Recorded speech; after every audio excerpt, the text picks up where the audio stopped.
Great to have you with us. Now, Vice Chairman of the Greater Accra Onion Sellers and Importers Association, Salisu Masood, says the truck drivers are using more days to get to Accra, and that has increased the cost of the bags of onions. And onion seller Ibrahim Ali saying last week there was a shortage, but things are improving now. He says the price of a sack has shot up from 200 Ghana cedis to 220 Ghana cedis. Maxwell Agagba joins us from Agogloshi.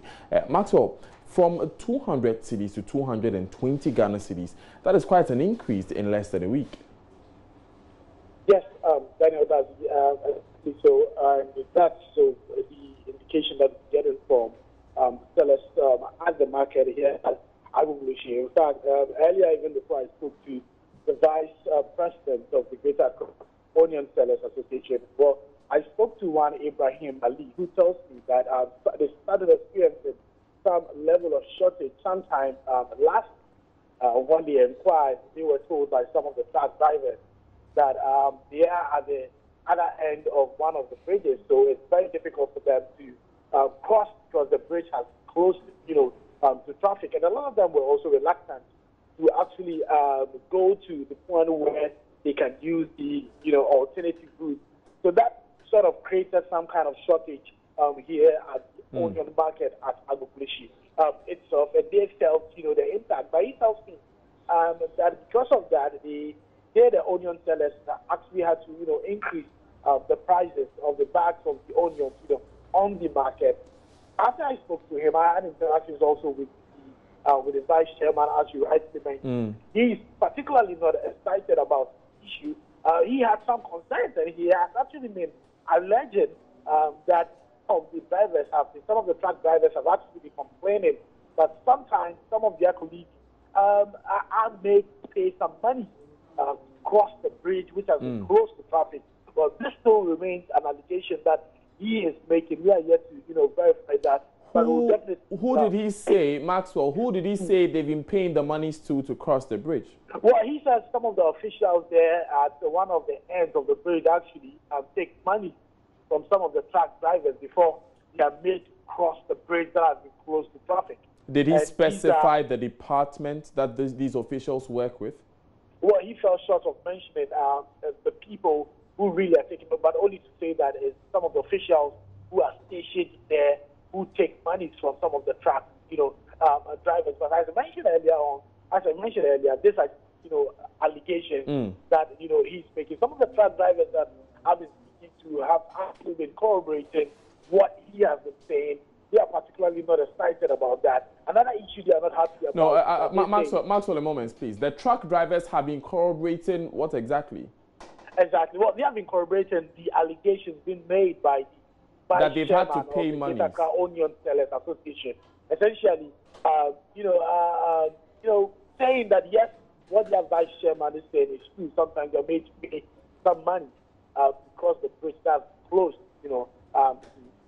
traffic, Daniel. But another thing that they are also excited about is the fact that they have to, a distance that usually use 2 days to get to Accra. Now they are made to use about 4 days to get to Accra. Some of them say that the journey, the alternative route that they use, the journey is so hectic because the road network itself is not in a very good shape. So they say some of the roads are filled with potholes, a lot of them.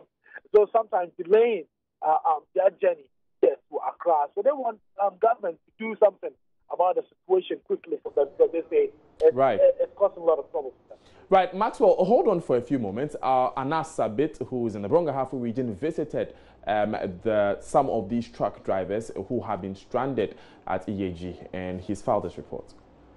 We have seen so many drivers stranded, and they are unable to tell when this particular rehabilitation work will begin and then end as well. We're here to interact with them and then find out with them how this closure is affecting their businesses. Yeah, it have cost me a lot of harm because I work with a VVIP company, the Gold Transport, the OA Transport, and the Imperial Transport. So it has cost me because since when they started closing the bridge, I have stopped work. 6 days today, I have not worked. And my cars also don't pass here. So it has cost a lot of harm.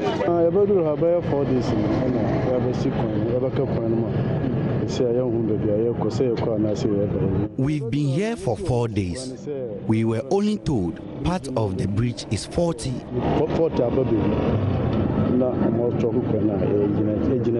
We don't even know what is happening.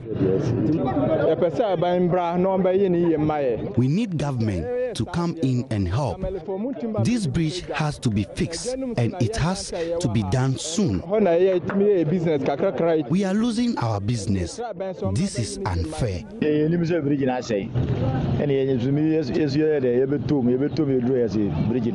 know the bridge was faulty. We drove all the way here to be told this. This bridge has to be fixed soon.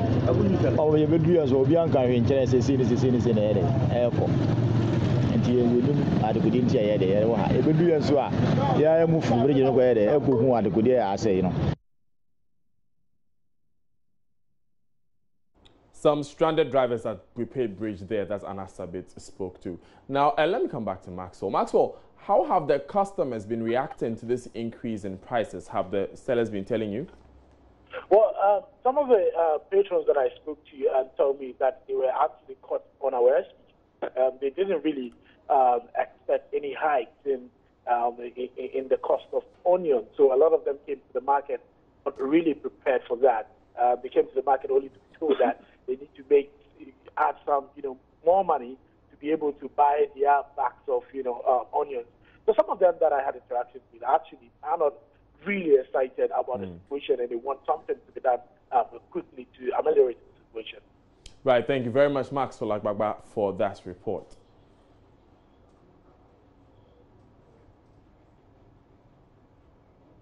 Moving to another key issue of concern coming from the weekend, because a spokesperson for the Concerned Clergy Association of Ghana, Bishop Benny Wood, has accused President Akufo-Addo of condoning homosexuality in Ghana.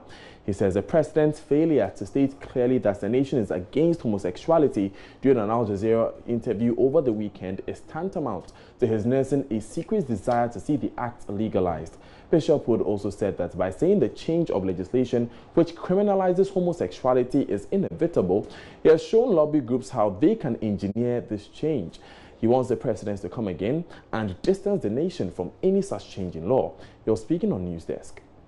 He, being a foreign minister before, should have known that this is an issue that, as a president and traveling around the globe, I would definitely confront it. So he might have prepared an answer. So I think that the answer he gave is his honest opinion. That's what he wants. He has a feeling, he has a kind of understanding that the laws of Ghana must change and that his hands are tied. And so he's telling the people, this is what you can do to change it. So you think that the president wants the laws to change to favor gays? Yeah, because he has been a foreign minister before, so he knows the position of Ghana, he knows the position of the Bible, and he as a foreign minister knows the position of the world. So the answer he gave, he's telling them that I've grown. You know, Obama said that he has evolved. So maybe our president is also evolving. When he started trying to use sociology and that to answer that, the woman realized that he is not sure of his own position. Then he put the question to him that you yourself as a president, what is your position? What will you do? And he said it's bound to happen. You understand? The woman said, okay, what is going to provoke that which will cause a change in the law for you to approve? Then he started talking about a cultural revolution in London. The cultural revolution in London was not done by the society. It was this gay community who planted people in political positions, infiltrated the entertainment and football, and so a few people are pretending as if the whole society is for it. Now, Bishop Benny Wood has also come hard against Ashanti Regional Minister Simon Osei-Mensah for not allowing law enforcement agencies to do their work when it comes to battling noise pollution.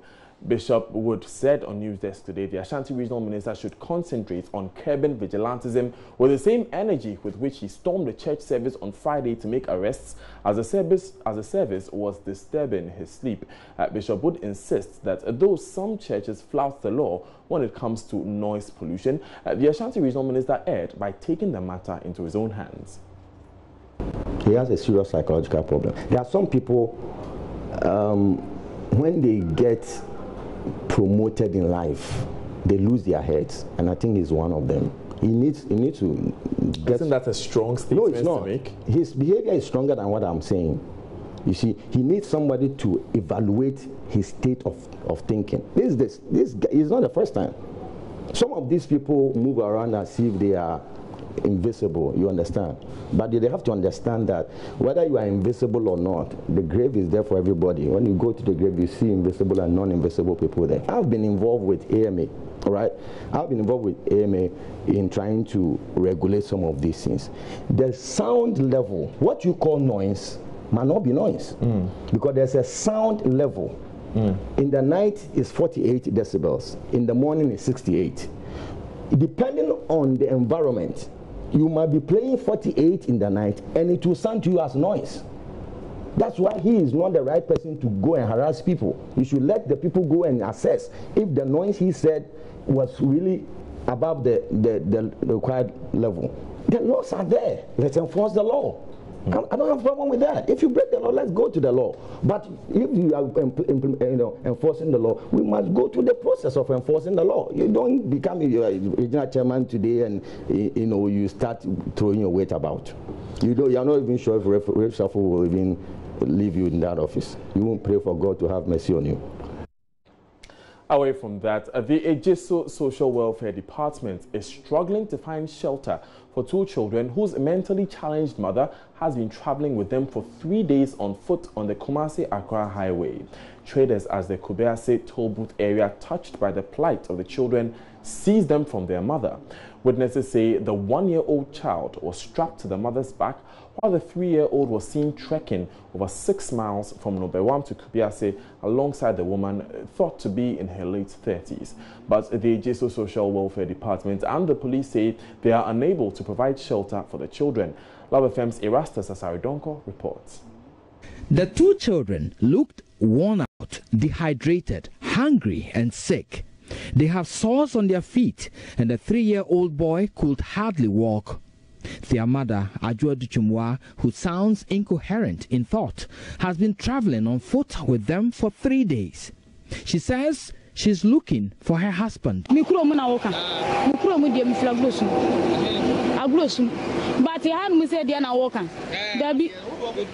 hail from Agreyesu. I've been walking with them from Kumasi. Their father is at Mpatuem. He's called Kofi. He's christened Stephen Duku.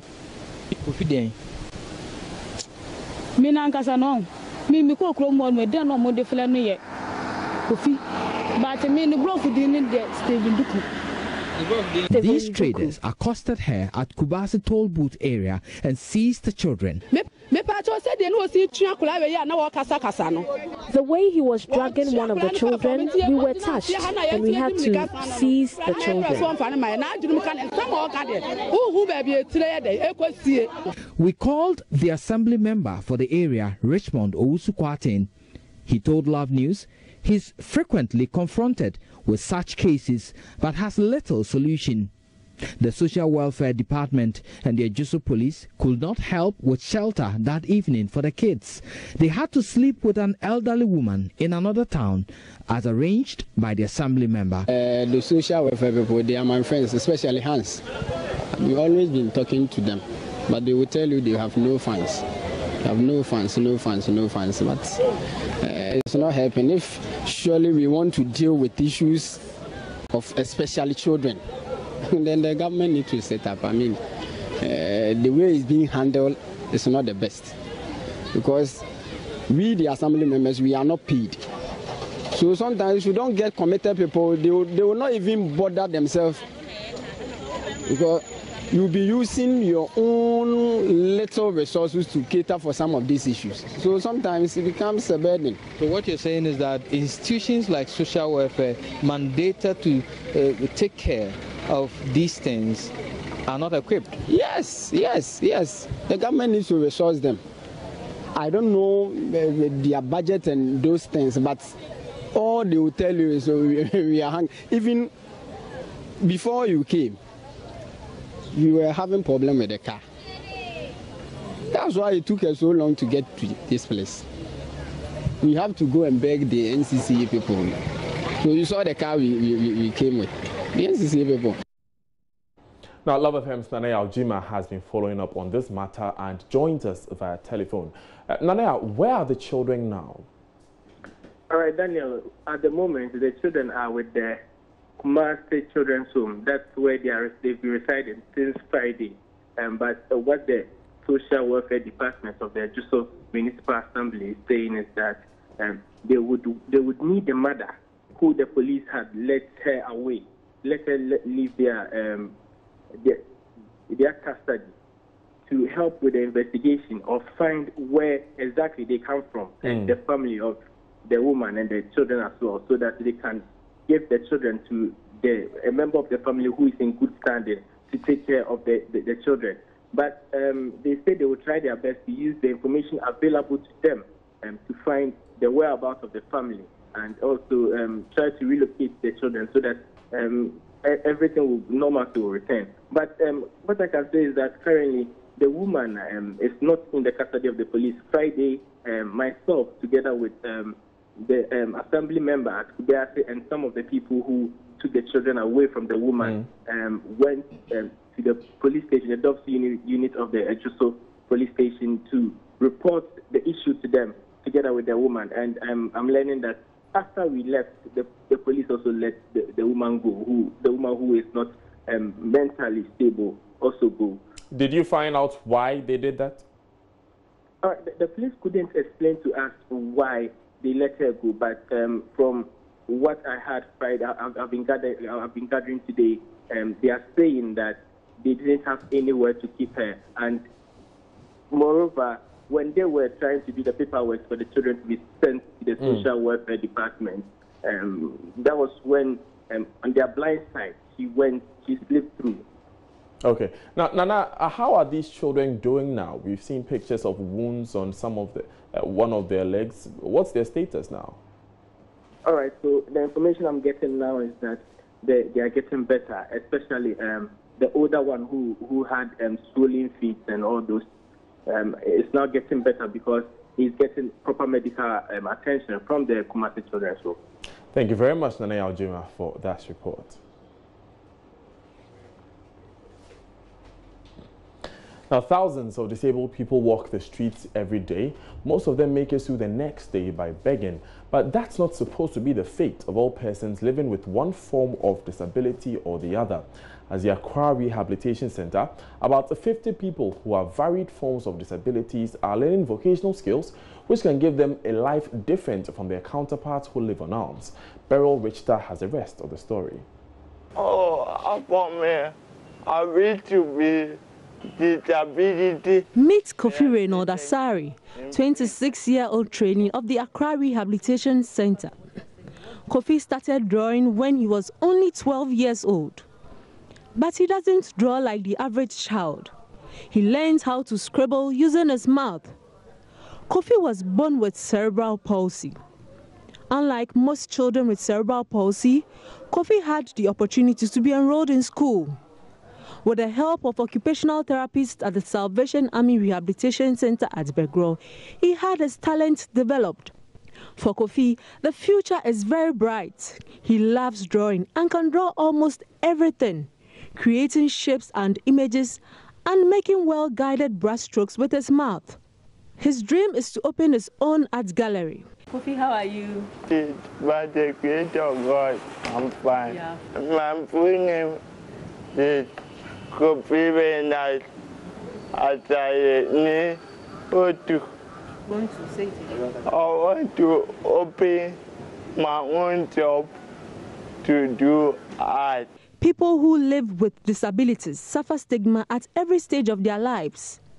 Kweku Entry has lived through years of being scorned and disrespected. 7 years ago, he enrolled here for training. Today, he is a technical instructor at this rehab center, a position he has held since 2014. My parents died when I was a child, so I had to live with my big brother, who took care of me. Later, some white people at Begro also took care of me and brought me to this facility for further training. Kweku Entry has this message for governments and other physically challenged people.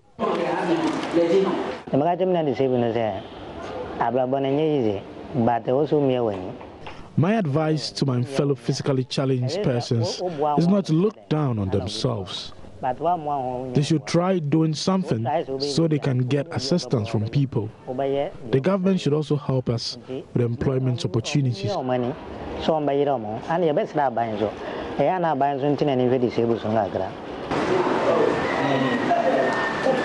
Meanwhile, former manager of the facility, Stephen Dombo, has called on people to desist from giving money to the physically challenged who beg on the streets. According to him, this defeats the purpose of making them financially independent. Supporting the disabled would give them the right to become what they want to be. But if you give them money on the street, they are begging, give them money, that cannot support. So people are giving the beggars money on the street. You stop. Because when you give them money on the street, what you are saying is that I'm encouraging you. Tomorrow come again, I'll give you 1 Ghana cedi. Come again, I'll give you 1 Ghana cedi. No. He therefore called on families to enroll disabled relatives at the center. So when it comes to issues about disability, please, let's support them. They are not witches. They are not devils. They are not bad. They are very wonderful and lovely people. They are people that God himself had created, and they need our love. Let's show them our love. Families where you have children with disability, please don't hide them. Don't keep them and lock them like animals. No, bring them out. Let them come out. There's support. There's support for them. And the support is we can develop them. We can train them to become responsible. When we support them, they can become what God himself has destined them to be. Kofi Reynold Asari and Kweku Entry are just two of the over 1,000 people who have been trained by this rehab center since its establishment in 1962. There's indeed so much that can be achieved by individuals who have skills. People living with disabilities can be discouraged from begging on the streets if this rehab center continues to support the skills development of the disabled in our society. For Joy News, Beryl Richter. Now, do boys and girls learn differently? And if that is the case, should they be taught differently? Well, that's the debate that has been going on for decades. In Ghana, basic education is mainly co-educational, and parents are, however, given the option to either send their children to single-sex schools or mixed-sex schools in the second cycle system. Our reporter Faustina Safo has been finding out from the students themselves how they feel about receiving classes with the opposite gender and the prospect of being separated when they go to secondary school. This is Christian Home Academy, one of the leading mixed schools in Accra. Over 1,800 students study here.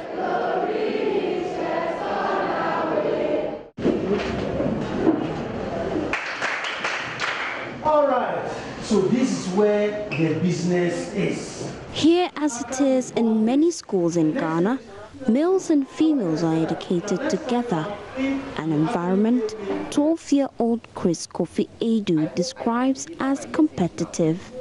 I find the mixed school system more socially free and academically competitive because most people have the perception that ladies are more intelligent than the gentlemen.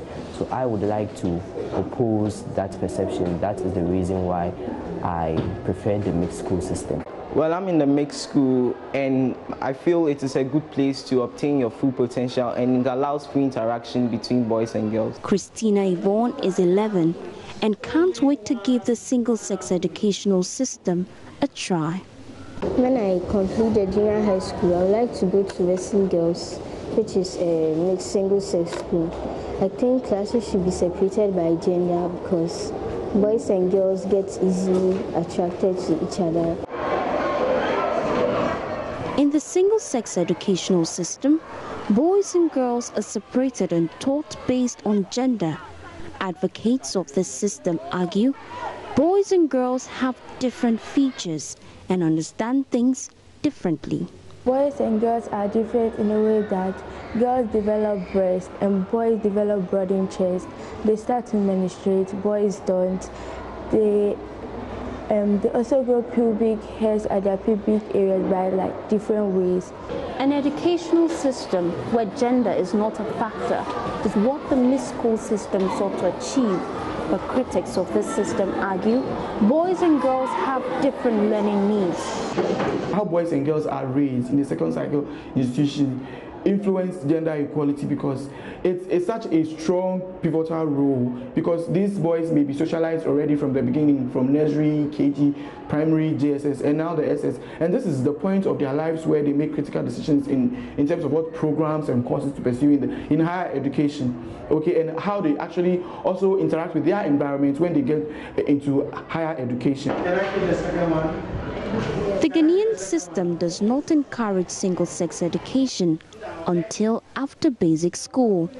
It remains to be seen how this system influences attitudes towards either sexes when children grow up. Faustina Safo for Joy News.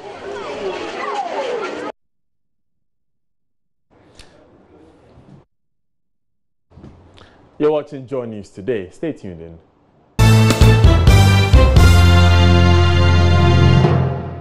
Still watching Joy News today. Thanks for staying with us. Now, as Ghana grapples with the challenges of a growing youth population and a job market which is unable to absorb the huge numbers, young people are constantly encouraged to upgrade themselves and make them better placed for the job market. I recently interacted with a 19-year-old facing challenges with furthering her education and a single mother trying to make her business more competitive, who have both decided to improve their technological skills in an effort to upgrade themselves. 10 years ago, the world's largest companies, the top 10 companies, according to the World Economic Forum, were dominated by banks and energy companies. Today, the top 10 companies are all technology companies focused on software. As Africa faces the challenge of unemployment, with Ghana having an issue of 48% of its young people being unemployed, according to the United Nations study done in 2016, it makes too much sense for the focus to be on equipping young people with IT skills. These young people have therefore decided to equip themselves with these technological skills to enable them be more competitive in the business space. This 19-year-old has put her education on hold for now, but has resolved that she would not be left behind by her mates. I completed Ibri Girls Senior High School in 2016. But due to one or two financial problems, I've not been able to continue. But by the grace of God, I'll be going next year. And I realized that anytime my friends were on vacation, they were always going to ICT schools to learn what I don't really know. So I heard this from a staff of the school, and I decided, why not start now? So that when I go to the tertiary institution, I already have an idea of what, when my friends come home, they want to pursue in IT. I learned a little in basic school and in SHS, but I didn't really see the benefits because I was thinking I wouldn't need IT for anything. But I've been able to design some papers on my own for my sister in school. She likes to write letters a lot, so nowadays I'm able to design them for her.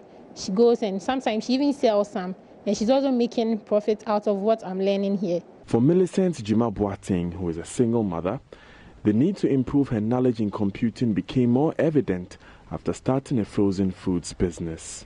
I completed secondary school in 2001. But unfortunately for me, I couldn't go to the university till last 4 years, that is 2013. I was having problems in IT. To be honest with you, those days, we were having IT in our school, but our computers were not enough, so I couldn't access to all those things. I have the frozen foods, that's retail, that I wanted to know exactly who imported those stuffs so that I can deal with them directly. But since my knowledge on IT wasn't enough, I just go to ports, that is a Cocas or a Dom, and then buy it from them, which I could even contact those people online and know exactly what they have, how they started their business, and a whole lot. Millicent is a member of the most recent graduating class of Project Bella, a non-profit organization which provides free IT and business skills training for young people seeking to improve their knowledge to better equip them for the job market. For Millicent, the skills she has gained will enable her become the entrepreneur she's always dreamed of. We've been talking about companies that are very successful across the world over, and the fact that they are all technology-based companies. In 10 years' time, would you see yourself working in any of these companies? I prefer working on my own, because now there is no way I will go to anyone to design my logo, my call card, or anything for me. I can boldly say that I can design all by myself. So I prefer working on my own. So take me 10 years into the future. What will your company look like? I will become a big importer of frozen foods in Ghana. My family likes to make beads, so I already have a lot of idea about how to make beads. So I decided that as I'll be going to school and everything, I'll make bead making a part of me. So I know maybe 10 years from now, I can make my own beads, sell them online, design my own pages. I don't need anyone to do anything for me, and I'll definitely get the attention of the crowd I want. Someone would say that for a business like bead making, you don't really need to know how to use computers. You don't really need IT skills in there. Oh, actually, where the world is going to at the moment, it'll even get to a time I don't think students will have to go to the classroom to learn. Everything will be about technology. So I'll not listen to what people will be saying that I don't need IT or anything. I know what's best for me, so I'll follow what's best for me. At the graduation ceremony for the Project Bella class, Rector for the Ghana Institute of Journalism, Dr. Wilberforce Gisa, stated the need for the newly converted technical universities to be focused on raising entrepreneurs.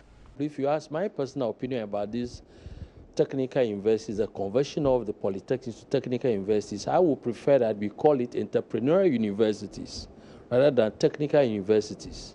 When they are technical, but when you come out, what else do you do? Looking for up to someone to employ you? But entrepreneurial university means that we will be training entrepreneurs. Even if you're an engineer, you have an entrepreneurial skill and spirit to try to develop incubators. For Joy News, I am Daniel Daze. Meanwhile, former National Security Coordinator and trustee for Project Bella, Francis Poku Sr., has commended government for putting policies in place to encourage entrepreneurs to hire unemployed graduates. The John Mahama appointee said it is necessary for incentives to be provided for such companies so the teeming youth gets the required job experience to contribute to nation building. He was speaking at a graduation ceremony for the most recent class of Project Bella.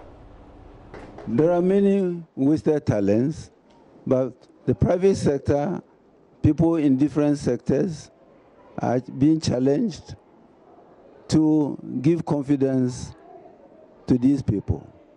I'm very pleased, as the coordinator was saying, that the president is trying to arrange job experience for many young people. This means private sector agreeing to offer them a period of work, give them the experience, and have the confidence to be employed elsewhere. This is a scheme that is quite popular in Europe, and I believe job experience is very critical, because in some jobs, you are not taken because you have no experience, and you have no experience because nobody wants to offer you the opportunity. So I believe this is a noble initiative, and I hope it works. Now, former Member of Parliament for Ejura Dumase in the Ashanti region says he has taken a break from politics to concentrate on business as a farmer. Alhaji Isifu Pangambu says he will tap into any good policy of government to make a contribution to national development. He advises youth to venture into agriculture and never hesitates to seek government support irrespective of party affiliation. Alhaji Isifu spoke to Joy News' Mahmoud Mohammed Nuruddin. People think I'm a politician. You see, politicians, when you do, they don't pay. So I was saying I've changed. So I'm not a businessman. When I was a politician, if I help and you don't pay, I don't care. Because you vote for me. But now, it's business. Since it's business, they have to know I've changed to a businessman. So that when they come to work with us as a partnership, we know we're doing business. So you don't care whoever is coming with her? No, everybody in the same people. We're all Ghanaians. It's our Ghanaians. It's our Ghanaians here. Here is our Ghanaian farmers and not political farmers. Alhaji Pangabo says producing enough to feed Ghana is the responsibility of every Ghanaian, not a political party. We don't put politics in our work. That's why you see our that we should all come out and embrace and help the government in its drive to prevent food for Ghanaians. The former legislator is one of the beneficiaries of government's flagship Planting for Food and Jobs project, for which he lauds the current administration. It's an excellent program. It will help. If it had not been for that program, they would have been shortage of food this year. Because with these animals and other things, but the food we are having now is because of the program. And the government continue with it. And farmers will appreciate it, and they will benefit from that when it comes to time. Did you benefit from it? Oh, fertilizers were subsidized. Fertilizers were subsidized, but them are subsidized. The seed, there was also seed. Hybrid seed was even subsidized. So, all these are benefits. Alhaji Pangabo has cultivated 1,600 acres of maize, from which he expects to deliver about 32,000 mini bags of maize to government of Ghana. This farm you see behind me is about 300 acres, and it is part of the Planting for Food and Jobs project. You can see that the farm produce have already been harvested, but he tells me he would be able to meet government's target. I'm supposed to deliver about 30,000 mini bags of maize to the government of Ghana, according to the agreement we signed. And I will supply. You gotten that? I'll get it because the yield is very good, so I can supply. Mahmoud Mohammed Nuruddin reporting. And that's it for this bulletin of Joy News today. For more news, log on to myjoyonline.com.